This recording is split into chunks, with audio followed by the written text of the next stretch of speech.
Karaikudi சர்க்கஸோட episode 23. Previous எபிசோட்ல 3 பேர் 3 பக்கம் வெளியே ஜார்ஜும் அசியானாவும் சண்டை போட்டுருக்காங்க.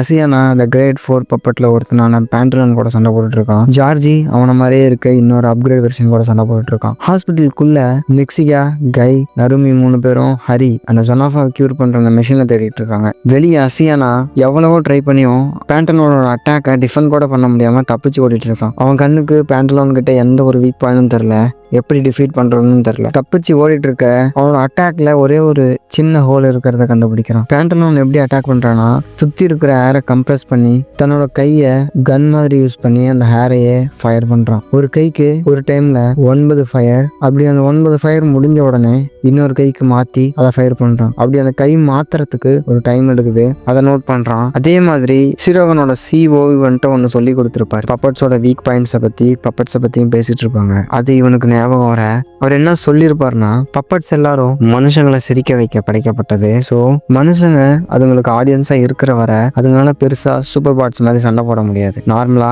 மனுஷங்களை சிரிக்க வைக்கிறதுக்கு எவ்வளவு வேகம் தேவையோ என்ன தேவையோ அதை மட்டும்தான் பண்ணும். அதே சமயம் அதே மனுஷங்க அதை அட்டாக் பண்ண வெப்பனையோ இல்லை ஏதோ ஒரு அட்டாக்கையோ பண்ணா அது சூப்பர் பாட்ஸா மாறும், ஒரு கில்லிங் மிஷினா மாறும். அதே மாதிரி எந்த ஒரு ஷிரோகன் அது முன்னாடி போய் நின்னாலும் அதுங்க சூப்பர் பாட்ஸ் மாதிரி சண்டை தான் போடும். ஏன்னா ஷிரோகன்ஸோட பிளட்டு அதுங்களுக்கு விஷம் இல்லையா, ஸோ அது அதுங்களுக்கு ஒரு வீக் பாயிண்ட் அப்படின்னு சொல்ல. ஆமா, நான் மனுஷன் தான், நான் எவ்வளவுதான் ஸ்லோவா இருந்தாலும் என்னதான் இந்த வீக் பாயிண்டை வச்சு நான் சண்டை போட்டாலும் அதுங்களை அழிக்க முடியாது, நான் வெறும் மனுஷன் தானே, அந்த சூப்பர் பாட்ஸை எப்படி என்னால அழிக்க முடியும்னு கேட்க யார் சொன்னா, நீயும் ஒரு ஷிரோகன் தான். டென்ட்டுக்குள்ள நடந்த ஃபைட்ல ஜார்ஜோட ரத்தத்தை நீ குடிச்ச, ஜார்ஜோட பிளட்ல ஆக்வாபீட்டா இருக்கு. ஆக்வாபீட்டா எந்த அளவுக்கு குடிக்கிறோங்கிறது முக்கியம் இல்ல, ஒரு சின்ன டிராப் உன் பிளட்ல ஆக்வாவிட்டா இருந்தாலும் அது உன் மொத்த பிளட்டுக்கும் பரவும். ஸோ நீயும் இப்போ ஒரு ஷிரோகன் தான், அதோட வீரியம் தான் கம்மியே தவிர நீயும் ஒரு ஷிரோகன் தான், உன்னோட பிளட்டும் அதுங்களுக்கு விஷம் தான். ஸோ உன்னோட பிளட்டை வச்சு அதுங்களை டிஃபீட் பண்ண முடியும்னு சொன்னது அசியானாவுக்கு ஞாபகம் வருது.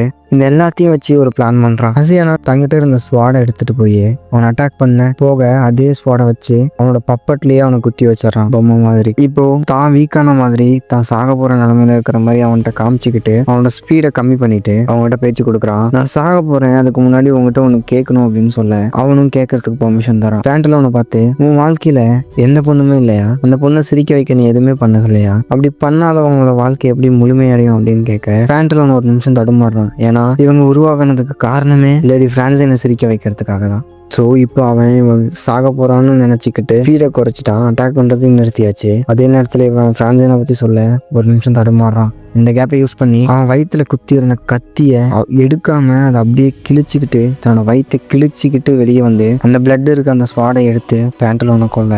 பேண்டலோன் அங்கேயே செத்து போறான். அசியானா ரொம்ப வீக்கா வயிறு கிழிஞ்சி போய் ரத்தம் சொட்ட ஜார்ஜ் பக்கம் நடந்து போகிறான். அந்த பக்கம் அப்படியே ஜார்ஜை பார்த்தா ஜார்ஜோட அந்த பிளேடு அவுட்டேடான வெர்ஷன் இல்லையா, ஸோ அவனால் கம்ப்ளீட் பண்ண முடியல. எவ்வளோ கஷ்டப்பட்டு கடைசி சமயம் லாஸ்ட்டாக ஒரு முறை போன எபிசோடில் அந்த குழந்தைங்க எனக்கு இன்னொரு தடவை பியானோ வாசித்து காட்ட முடியுமான்னு கேட்க அப்போ தான் இந்த அட்டாக்லாம் ஆரம்பிச்சிருக்கோம் இல்லையா, ஸோ அவனுக்கு அது ஞாபகம் வருது. அந்த குழந்தைங்க என்கிட்ட பியானோ வாசிக்க சொல்லி கேட்டிருக்காங்க, நான் அவங்களுக்கு அதை பண்ணியே ஆகணும், உனக்கு கொன்னாதான் அது முடியும், நான் இங்கேருந்து உயிரோட போகணும், அவங்களுக்கு பியானோ வாசிக்கணும்ன்ட்டு தன்னோட அவுட்டடான பிளேடையே அவனோட நார்மல் ஸ்பீடோட அதிகமாக சுத்த வைக்கிறான். இப்போ ஸ்பீடு எவ்வளோ இருக்குன்னா நிமிஷத்துக்கு 1000 தாண்டி போயிடுச்சு. அவனோட எனிமியோட அந்த மொட்டத்தில் என்னோட பிளேடு நிமிஷத்துக்கு 1000 தடவை சுத்தம். ஆனால் ஜார்ஜ் இது 400 தடவை தான். ஜார்ஜ் தான் அதை விட கம்மி தான். ஆனால் அந்த குழந்தைங்களுக்காக தன்னோட ஸ்பீடை அதிகப்படுத்தி அந்த மொட்டையை டிஃபீட் பண்றான். அந்த 2 பிளேடும் கிராஷ் ஆகி மொட்டையும் செத்துருவான். அந்த உடஞ்சி போன பிளேடெல்லாம் ஜார்ஜியோட உடம்புல கை, கால், நெஞ்சுன்னு எல்லா இடத்துலையும் குத்தி இருக்கும். இதெல்லாம் நடந்து முடிய அசியானாவும் பக்கத்துல வந்து அவனை பார்க்க ஜார்ஜ் கையை தூக்கிக்கிட்டு காத்துல பியானோ வாசிச்சுக்கிட்டு, நான் அந்த குழந்தைங்களுக்கு கடைசியா வாசிச்சு காமிக்கணும், இவ்வளோ நாள் எந்த ஒரு அர்த்தமும் இல்லாம வெறுப்புல வாழ்ந்துட்டு இருந்தேன், எனக்கு இந்த குழந்தைங்க உன்னை கேட்டிருக்காங்க, அவங்க என் முகத்துல சிரிப்பு வர வச்சிருக்காங்க, அவங்களுக்காக இதை நான் பண்ணணும்ன்ட்டு பியானோ வாசிச்சுக்கிட்டே கிளாஸா மாறி அங்கேயே இறந்து போறாரு. அசியானா வீக்கான நிலைமையில இப்ப ஜார்ஜுக்கு பக்கத்துல இருக்கான். அப்படியே உள்ள பார்த்தோன்னா அந்த குழந்தைங்க அந்த ரூம் கிட்ட இப்போ யாருமே பாதுகாப்புக்கு இல்லை. ஜார்ஜும் அசியானும் வெளியே வந்தாச்சு இல்லையா, அந்த வெடி சத்தம் கேட்டவனே. ஸோ அந்த ரூம்ல இப்போ யாரும் இல்லை. அந்த இடத்துல பப்பட்ஸ் எல்லாம் நிறைய பேர் அந்த குழந்தைங்களை பார்த்து எங்களுக்கு சாப்பாடு கிடைச்சிருச்சுன்னு சொல்லி அந்த குழந்தைங்களோட ரத்தத்தை குடிக்க வர கரெக்டாக அந்த இடத்துக்கு நறுமி கை மிக்சிகா எல்லாரும் வந்தாச்சு. இந்த பப்பட்ஸ் எல்லாம் அந்த குழந்தைங்களோட ரத்தத்தை குடிக்க போக கரெக்டாக அந்த இடத்துக்கு நறுமி வந்து இந்த பப்பட்ஸை டிஃபீட் பண்ணுறாரு.